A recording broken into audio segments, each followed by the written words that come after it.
Hey everyone, and welcome back to the Courage Conversation Show. I'm your host, Ashley Easter. I'm the founder and executive director of Courage 365, and boy, do we have a good show for you tonight. Tonight, we're going to be talking all about somatic movement to help with trauma and healing. And we have a special guest with us tonight that I'm going to introduce to you in just a second. Her name is Yuritzi Govea, and I have known her several years now in the online space. She has such a beautiful energy, and I can't wait to have her wisdom shared. So let me just dive right into her bio so you can get to know a little bit more about Yuritzi. So Yuritzi is a body and mind connection coach, also a professional dancer. In her mid-20s, she moved to New York City to continue her dance career. She lived two lives, one as a dancer and one as a professional therapist. She worked as a manual orthopedic and lymphedema therapist in different settings for medical clinics and high-end spas. She now has her online business where she teaches and helps people understand the language of the body, as well as facilitating somatic trauma resolution for those whose bodies need a deeper process to feel safe to live this life again. So we're going to be back with Yuritzi in just a moment, but let's take a break for these quick messages. Anxiousness can strike at any time, while driving a car, in the middle of the night, when giving a work presentation, or in a crowded place. Introducing Calmigo, a smart calming device that learns your personal breathing patterns and adapts to you for immediate relief in just 3 minutes. It quiets your senses through breathing regulation, multisensory stimulation, and calming scents. Don't stress another moment. Click the Learn More button and start using Calmigo today.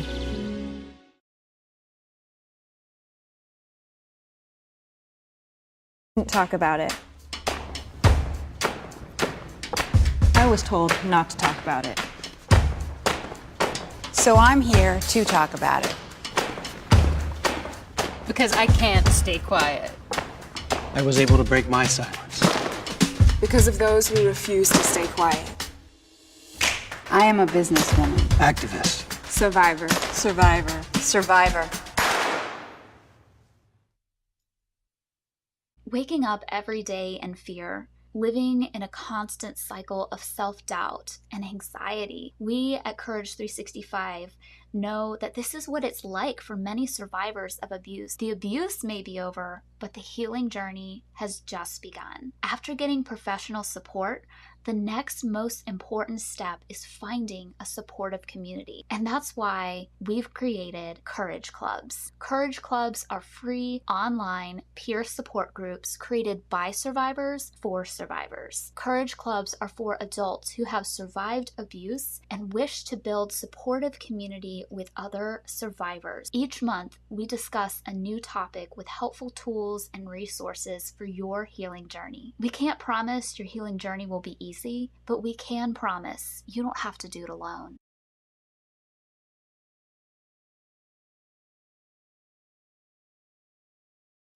Yuritzi, thank you so much for coming on the show. It is so wonderful to have you. Thank you, Ashley, for this invitation. And I'm so excited to share, to talk, to have this conversation with you. It's really just an honor. Thank you.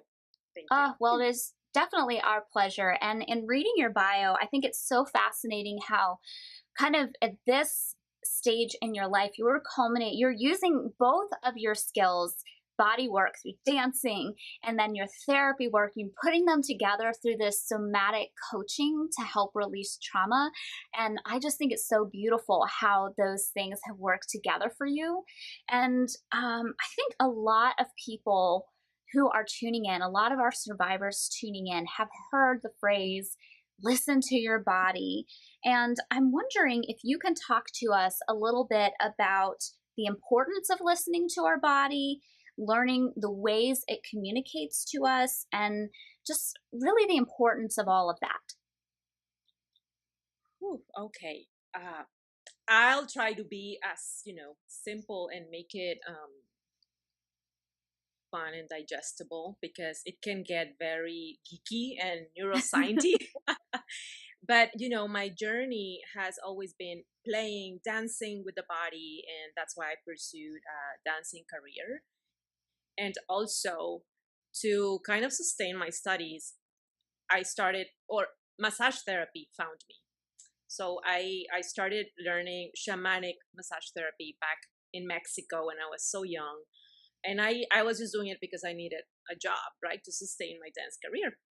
But I just dove into how much the body holds at this point in my life. I feel that the body has been living another life and our mind has been living another agenda.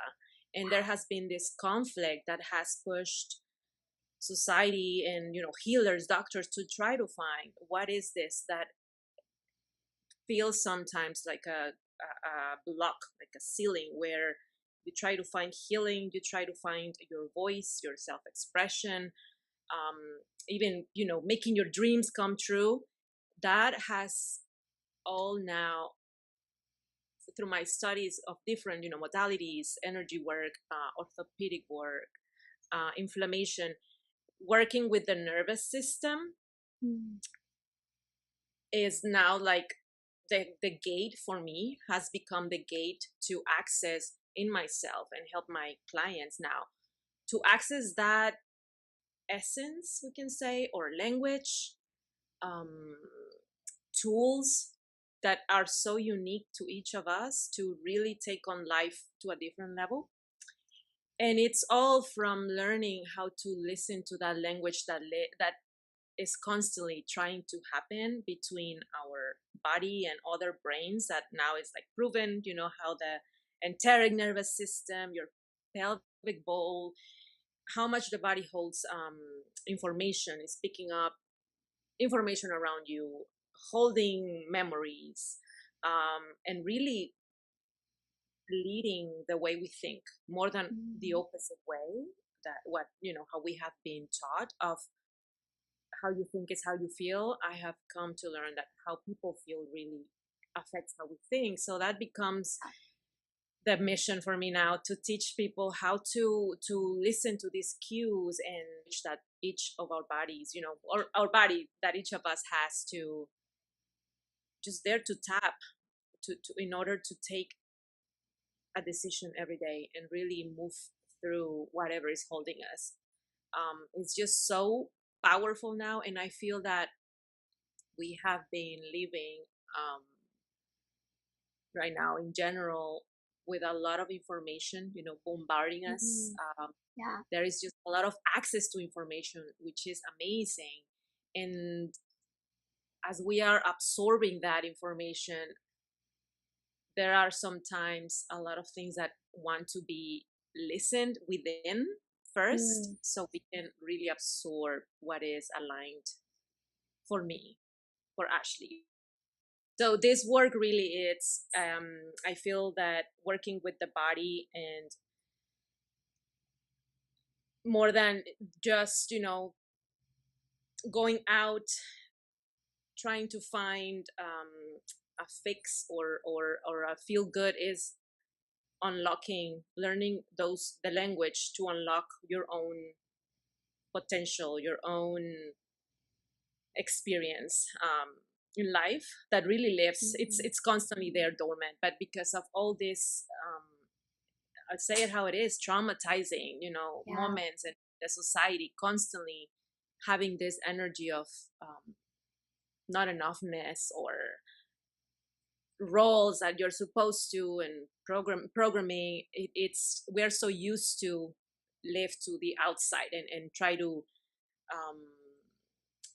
cater to what we think we should. And for me, it has been life changing to be able to tap into that language, that energy, and from there affecting my outside world. Really, it's magical. It's just Wow. I love that. Yes, yes. And I really do believe listening to your body is so important. And as you were saying, like, there's so much that is stored in the body. And in fact, a lot of people in the survivor community are familiar with the book and the phrase, the body keeps the score.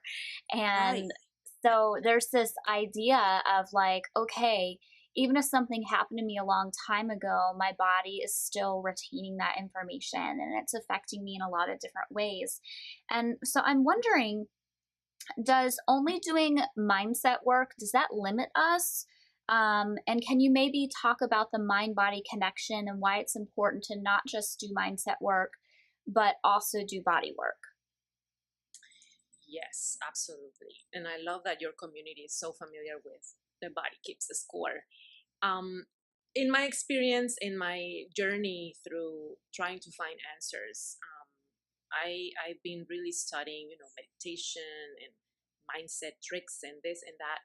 And it's been great. It has its place, but I feel that it stays in just the conscious level. And Mhm. when I started working with the subconscious, learning that the subconscious lives through my body and is constantly connecting with my whole structure to Right. protect me, um, even though my mind wanted to think again one thing, my Hmm. body was feeling different things, relating, filtering, guiding me, taking decisions before my mind could understand what was happening. Yeah. So I would override these feelings, the gut feeling, the heartache, like the contraction, Right. just thinking that I was doing the right thing for myself Mm. and what maybe a book said and inspired me.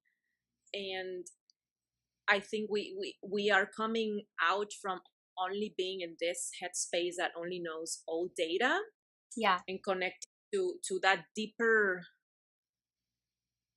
It sounds so corny, but it is a deeper wisdom Yeah. that when we come back to feel safe in the present Mm. moment,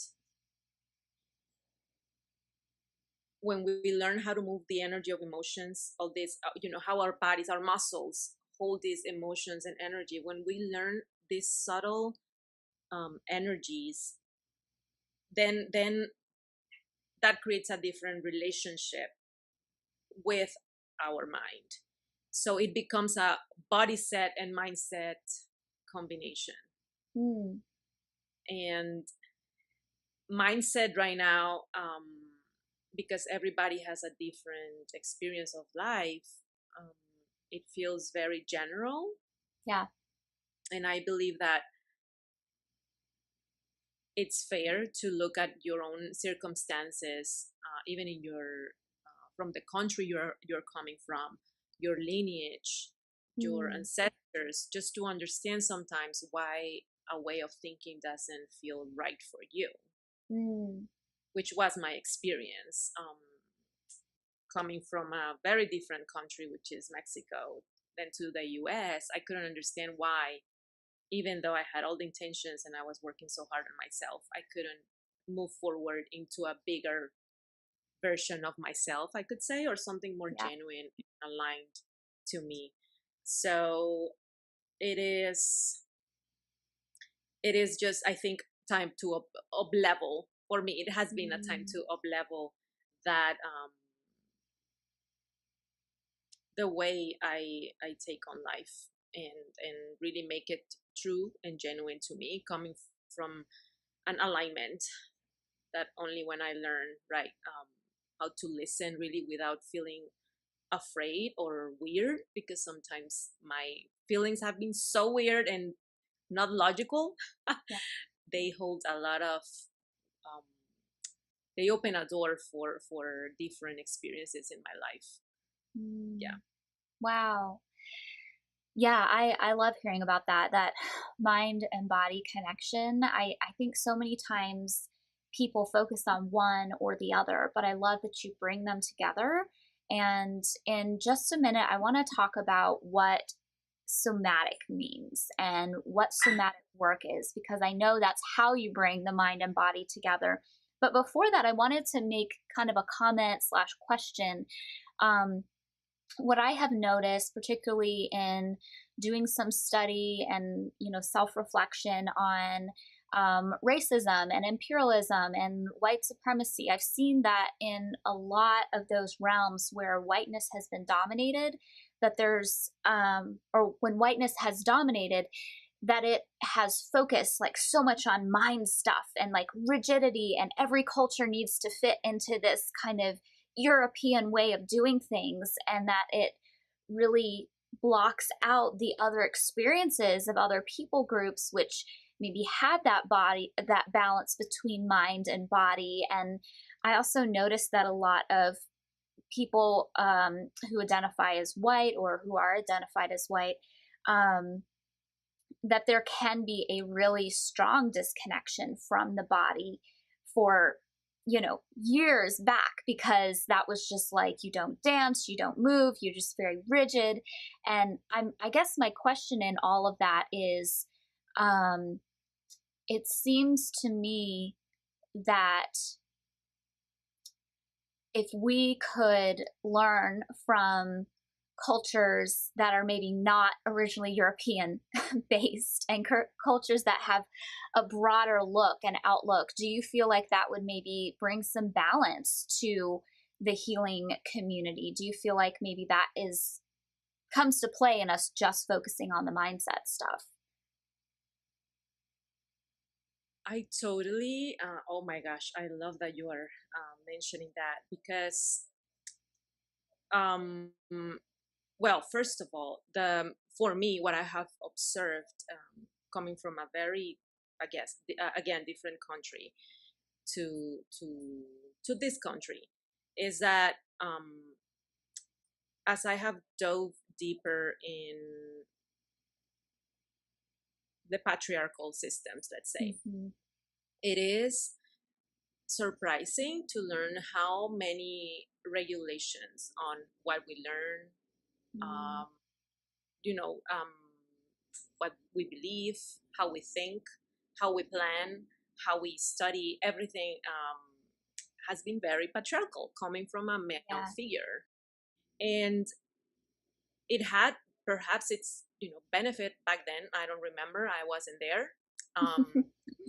Yeah, but what it has done is, and I learned this from Dr. Valerie Rain, the author of the book Patriarchy, Stress Disorder. She was my mentor.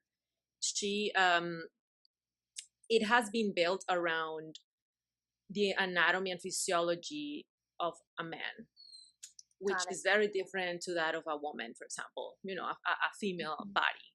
Yeah. So hormones, physiology, the way we operate and engage with society is very different.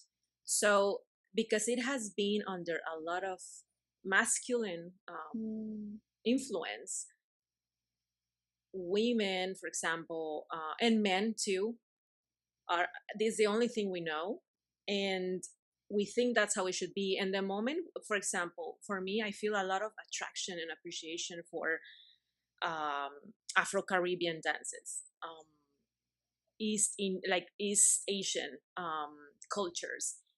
But in my head, I'm like, no, I am Mexican, and I have to love my culture, and that's in my head. And if I start showing appreciation and maybe opening up to what these cultures can show me, if I connect with them through their gifts, that the dance, what they wear, the whole thing, the whole cultural gifts that they have, I might feel like, in my head, I'm like, no, I'm just trying to be something else. But there is this resonance in my body. Since I'm a dancer, I always felt attracted to the African rhythms, for example, Mm. the tribal. And even my mom, she's like, why do you love dancing that? And it's just, I believe that we have a little bit of every culture, but we have been taught that, I'm from this country, and this is what I believe, and this is what I have to act, how I have to act, how I have to do things, how I have to go about life. And Mm. it's just so limiting. So I feel that right now, this wave of creating safety and seeing how much people want to express and experiment, And we have internet now, we can know about these cultures and different ways of doing anything, even your business, how you run it, or your relationships, the food you eat, how you eat, at what time. Learning how much variety there is creating this safety within us that is removing barriers. But it is being honest with, really, I like this, or I resonate with this so much, and accepting that our mind perhaps has been limited to one way of seeing the world and how we connect with humanity, right? Yeah. Did that answer your question? Yeah, I think so. It answered my question and it went even deeper, and just kind of um, I think kind of white supremacist worldview paired with the patriarchal worldview is just so limiting. And I mean, how can we really even heal if we don't use all the gifts that have been provided for us? And I love how you are talking about the mind body connection and really helping people access a wider range of gifts for healing. That's so beautiful. And kind of on that note, I want to come back to the conversation around somatics. Like, what is somatics? And you know, how does it work? How can it be helpful in people's healing? If somebody's never heard of the term somatics before, let our survivor community know how it might be beneficial. Yeah. So somatic means the body, and anything that has the word somatic in it will involve bringing your body into the conversation, into the process. It can be expression, it can be talking, even talking, and we have perhaps you have read books about chakras or different types of yoga or all these modalities. I mean, I was a massage therapist. I did Bowen therapy. All this energy work also that involves the body is somatic, and it is meant to create, I will say, I like to describe it like this: it's a gate to your subconscious when the mind is not open to it. The mind has a lot of filters and perceptions, beliefs. We know that. So when you involve the body into any kind of therapy, but body work or discipline, it will stimulate. It will create an effect in yourself, which will activate this different feeling. Feeling different about when you do it with intention. For example, you're doing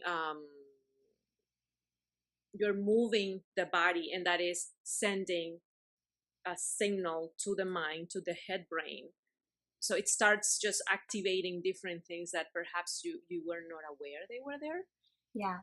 And that's why the somatic work, even in my experience through massage therapy and stretching and all these things, sometimes moving stuck energy, or I think even if you're not open to the word energy, which I believe your community is very open, but for some it's hard to believe that moving your body can affect your field and how you think, how your hormones, it's very basic, very physiological. So how your body feels, how it walks, how it opens up, how it talks, how it breathes, it's constantly actually affecting your thinking. Yeah. So now you hear somatic. I've noticed that there is somatic in many types of programs, and it is because now it's proven, thankfully, right, that it is powerful, and it jumps what could be obstacles in your mind, and be being close to a concept You start moving your body, you start stretching it, opening it, and learning its language is going to definitely create also different neural pathways, Mm-hmm. which starts really molding the brain and really Yeah. accept a different way of feeling and relating to your actual surroundings and life. So it's constantly bringing the body into the conversation. And I'll share quickly, me being a dancer and working with the body for years. When I started doing my own trauma work, I didn't realize how disconnected I was. I wasn't really fully here. And I'm like, what? Here I am, but they say what you study is your own medicine, right? Mm. Learning all these modalities about the body, helping others, and dancing and being very active, I thought I was connected with my body. And I was just surprised of how not aware there were all these fears, and I wasn't really present. Yeah.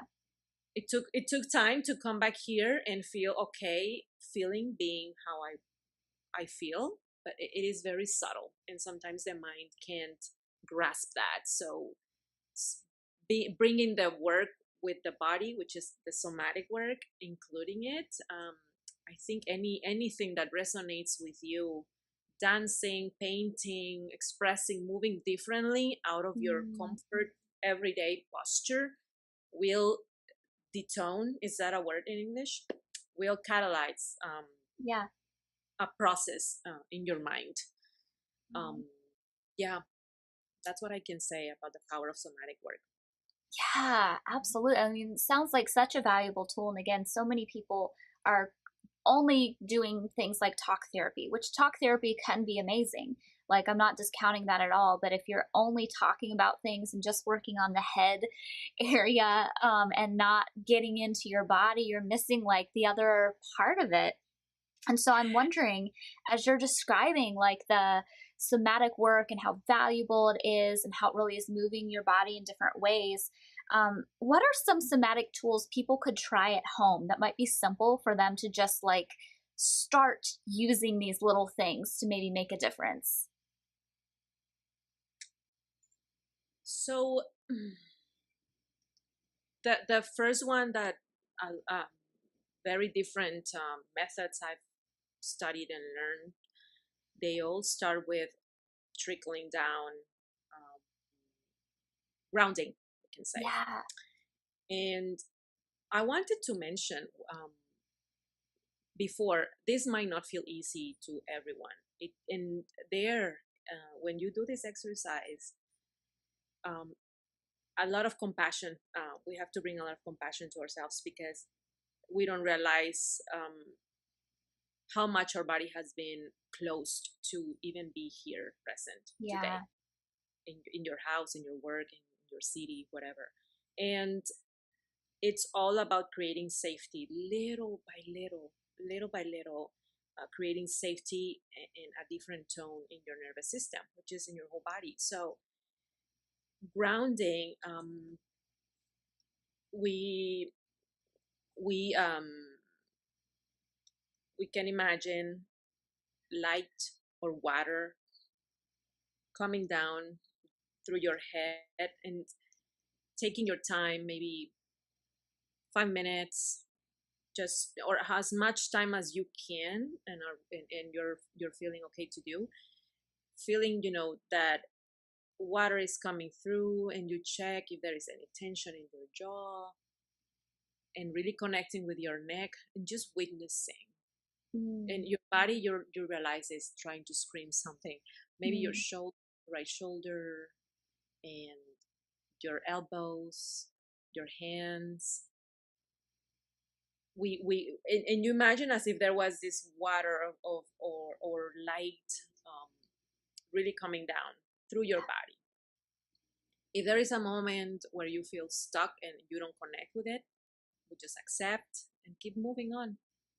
We don't push, we don't judge ourselves, or all that. We just notice, and we go down to the pelvis, to the legs, to our knees. If there is pain, we want to acknowledge and accept and just witnessing. As we go down through our legs, I've learned to use and receive the energetic container of the planet, Mother Earth. Yeah, and as soon as you feel, and if you can't feel it, it's okay. Just having the intention to ground your energy, and you allow the energy to pull in your pelvic area, in your lower abdomen, your womb. If you're a female, and just breathe there. Now, for some that might be easy, and for others sometimes we'll realize that our breathing is very shallow, and just starting there, that's a great tool. And after that, you can do this with your eyes closed, or listening to some nice music, or in silence. I like to incorporate the actual stepping on the ground, really make it very, Yeah. very firm. And then, I mean, there are so many tools. I learned this one from Dr. Valerie, the Repower tool, which is really bringing your five senses into your everyday, bringing your five senses to activate them, and really making sure that there is no threat around, like nobody is going to really harm you. And just looking, surrounding yourself with beautiful things and appreciating them.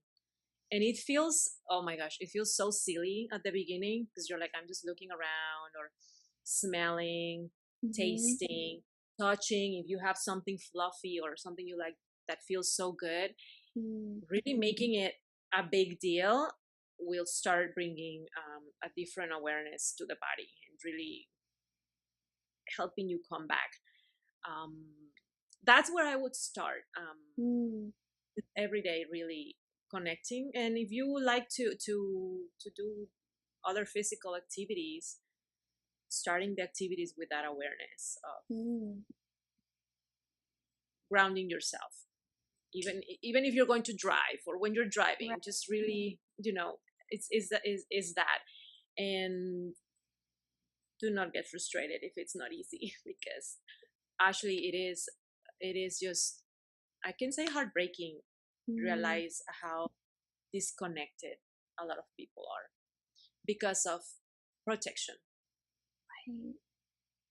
It even has helped my relationships to understand when somebody gets triggered by any little thing, and even know they think that is their way of being. They accept that that's how they are, and it's just like, this is a trigger, and these triggers are there just in the background, protecting us constantly from harm, and gaining that capacity again to be even present, to have a conversation.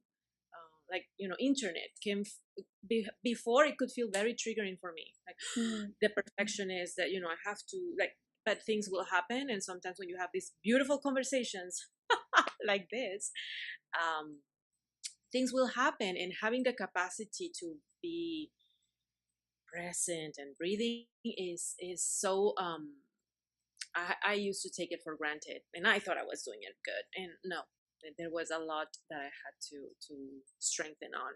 Yeah. Yes. Yeah, and I love that. And it sounds so simple, but really taking a moment to kind of just do like a body scan like that, to ground into the earth. Most of us don't take time to do that, and we're just like going through our day and not even paying attention to our body. I know sometimes when I'm in stress or in a trigger or something like that, at the end of the day, I'll realize, wow, my shoulder really hurts. And you may even be able to see on screen that this shoulder is up higher than the other one. That's because that's where all the tension usually lies. And I don't realize that that's happening. So if you can just take a moment to like scan your body and pay attention to what it's saying, that can be really useful. And I loved how you talked about using the five senses and grounding yourself that way. And, I know for me, a lot of times I can process things better if I'm walking while I'm talking about them or processing them. And so I wonder if doing something like one of those grounding exercises um, first or last, and then also like maybe as I'm walking, pointing out the things that I can smell or see or feel, and um, being able to do that in a way. Yeah, that's so powerful what you just shared, and I'm sure that you and other somatic practitioners, you go in a lot more detail and have other body movements that are specific. But I think these are really great for people to just try at home. They're so good. Yeah, and since you're mentioning that, I feel that um, when I was in my group, right, very precious, there will be comparison Mm, that why I can't have these experiences, why can't I do a full grounding, why I can't enjoy, or and finding the way what resonates with you will be, that's what your body wants and what your body mm, can take. I I realized that I was always pushing my body to things it wasn't ready for. yeah. I had all the intentions, I had all the knowledge, I had all the tools, and it felt like my body became a whole entity, a different whole Mm, entity with its own brain, which it has. That's why the resting in the pelvic bowl, mm, it is a whole brain that is, it has its own life and power, and I saw it now. I was able to see how much it wanted to actually lead the process instead of mm, me trying to push it, and sometimes it wants to sleep so much, and it needs time to digest something, even information, right? Or a big encounter that perhaps you had with somebody, and or something you saw, and it's just constantly asking for its um nourishing mm, ways. It's very unique, and I'm just saying from my own experience. I used to compare myself a lot of, oh, I can't feel my arms, but this person is having amazing experiences and I am not. And mm, at least you are there and you are yeah. trying, and it will feel so silly. It will feel like you're Mm, doing anything, and yeah. perhaps that's the medicine, to stop. Sometimes just stopping and Mm, allow the thing that we don't know, but it's always working for our own benefit, to do the work. And it's okay to say I need time. I don't want to be here for 3 days a week. I think that's what motivates me to create this safety for each person to say what they need, and and really respect that, themselves, to honor it. And validation, the medicine of validation, that is the what comes to mind right now, of being gentle with yourself, and with these processes that really feel like so silly. It's like, no, this is nothing, this is doing anything for me. It is doing a lot. Have faith. wow. If you can, and if not, it's okay. you know that also is a big thing. Have faith. I don't feel like having faith. Yes, okay, great awareness, Mm, things like that. So it's very unique. The work is very unique and catered, and it is possible. It is out there. There are people like me waiting for each one of us to gain that safety again. Yeah. mm. That's beautiful. That's beautiful. And you've had so many amazing experiences in your life from being a dancer, therapist, somatic worker. And I'm wondering, kind of pulling from your experience, what would you say is one of the best pieces of advice you've ever received? Oh, I have this one. Um,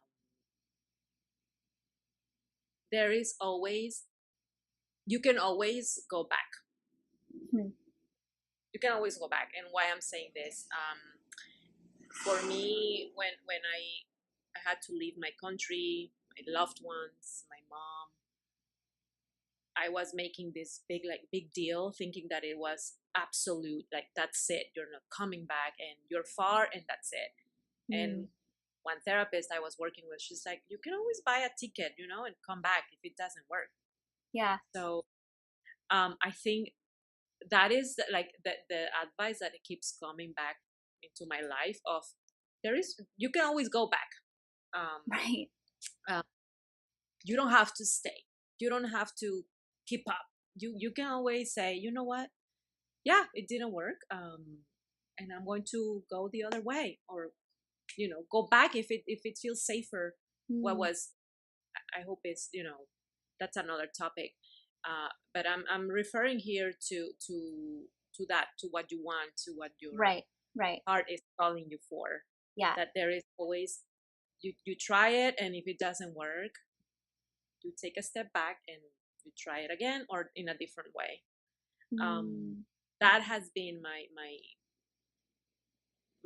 advice for myself in going for auditions, pursuing my dance career, pursuing all these trainings that I've done. It's like, well, if I don't like it, that's it. I can always do something else. But that Yeah. is me.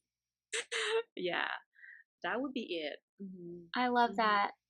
I think it's great because so many people feel like whatever choice in front of them is like the final choice. But you can try things and then be like, that didn't work. I'm going to go back to doing what I was doing before, or I'm going to try something different. And I think sometimes we put so much pressure on ourselves that we have to make the right choice forever and always. And maybe it's the right choice for now, but not for later. And there's flexibility, and that's really beautiful.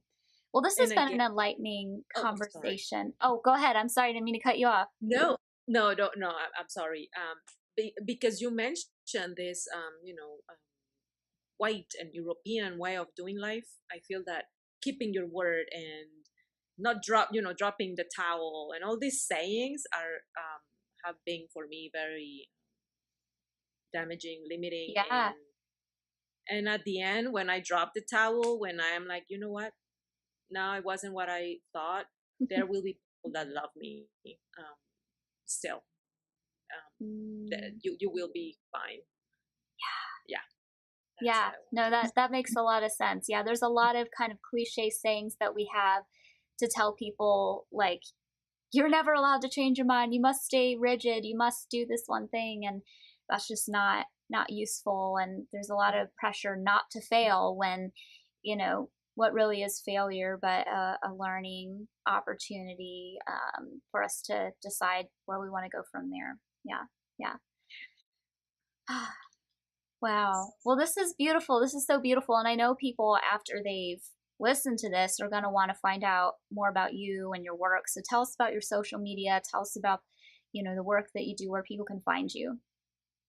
Sure. So you can find me on Instagram. I do Instagram sometimes at Yuritzi Govea. That's it. And Facebook on my personal page, also Yuritzi Govea. I do have a business page, but I don't feel connecting there. Like the connection is not there. And I have a website, yuritzigovea.com, which is developing as all these different offers are coming through.